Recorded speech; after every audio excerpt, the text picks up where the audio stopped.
Hey guys, welcome back to my channel, the perfect place for artists and bullet journalists that want to take their Instagram game to the next level. If that sounds like you, make sure to hit the subscribe button and notification bell so you don't miss any tips. In this video, I'm going to walk you through the step-by-step on how I take and edit my pictures. Now, this is specifically good if you're an account that will focus on flat lay photos like a bullet journal account. Now, the first step to any great photo is great lighting. So ideally, you want to have a lot of natural sunlight. You want to take your pictures next to a really big window during the day when there's lots of natural sunlight. However, because I don't have access to a big window in my room, I actually bought a ring light that I got on Amazon with the white filter for the light. Now, there's a lot of cheaper options as well, but I'll link the specific one that I have below in the description if that's something that you'd be interested in. I also like this ring light because it has a little mount that you can put your phone on it. And now with this mount on the ring light, it's really easy to bend it in a way that I can get a really good bird's eye view of my photo. So what a bird's eye view is, it's basically just an angle where you're taking your picture from above as if you're a bird looking down. Now, I found that this works really great when you're taking flat lay photos. So now we're gonna move over to my phone and I'm gonna show you guys exactly the step-by-step on how I decide to decorate my flat lays and also how I take my picture and edit my picture as well. So when it comes to the background, you want to choose something that isn't distracting so your subject can really stand out. Some options that I really like are a plain white, plain black, wooden background, or just a plain color. Another option could be using two colors, using a cardboard like I did over here.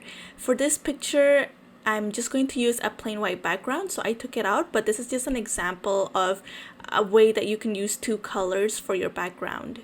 When it comes to the decor, I like to focus on objects with colors that are analogous to the main subject. And analogous basically means that they're next to each other on the color wheel and they tend to match really well. When it comes to how much I include in the picture, I like to follow the rule of odds, and this rule states that when you're including a group of subjects in your photo, an odd number will produce a more interesting and visually pleasing composition.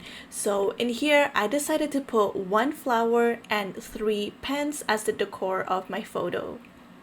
Some other general tips when it comes to laying out your flat lay is to evenly space out your decor items. This is really going to be helpful, and you want to make sure that you allow your photos to breathe and not overcrowd anything. You can also use a paper clip to hold your book flat, and you can also use the bump of the pen in the cap to keep it steady and to keep it straight while you're taking your photo. So you might have noticed that I like to keep the grid lines when I'm taking my picture. Well, first, it helps me make sure that I get a great bird's eye view and the photo. And second, it helps me follow the rule of thirds. And the rule of thirds is a guideline in photography for composing visual images. And basically what it is the subject of the image should be placed at the intersection of the dividing lines of the grid.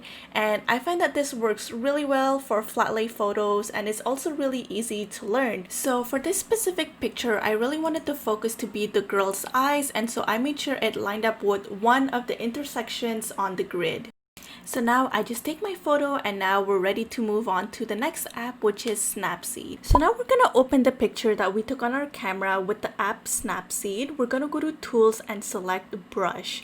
We're gonna use the brush at the setting Dodge and Burn 5, and we're gonna use this to brush the whole background and decor. So you could see I started on the left and I'm using this brush to go all over the background and the decor. You can also hold the picture to see the before and after the editing process. So the next tool that we're gonna use is called Selective, and I really like this tool because you only edit a selected part of the photo. So what I'm doing now is I'm zooming in on the white parts of the pages, and I'm adjusting the brightness and making it brighter by swiping slightly to the right.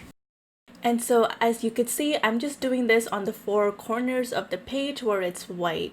And this is optional, but you can also use the selective tool to add a bit of saturation, structure, or contrast to your drawings or writing if ever you feel like you lost any of the detail from the editing process.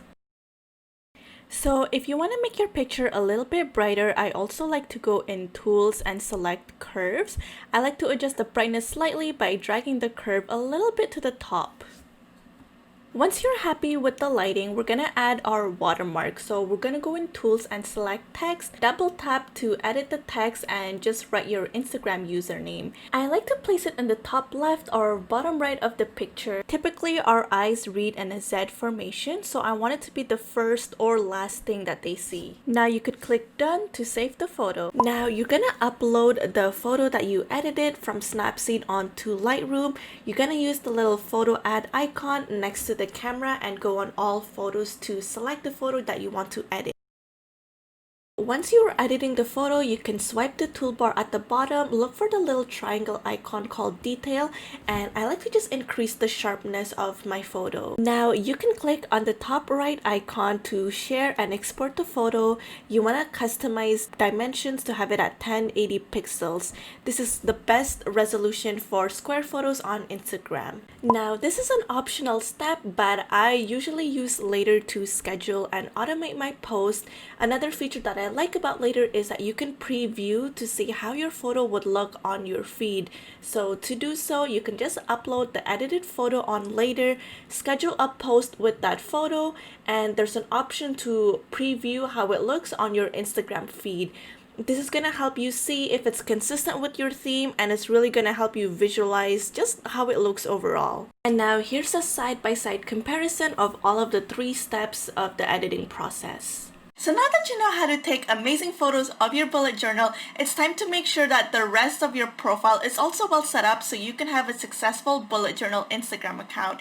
If you don't know where to start, you can download my free checklist that I created for you guys. It's going to walk you through the step-by-step of everything that you need to have a successful and clear bullet journal Instagram account. So if you found this video helpful, make sure to share with other artists out there and make sure to tag me on Instagram so I can shout you out on my page too. I'd also love to see the before and after of your pictures after watching this video. I think it's gonna be really great, so I can't wait to see it. See you guys next video. Bye!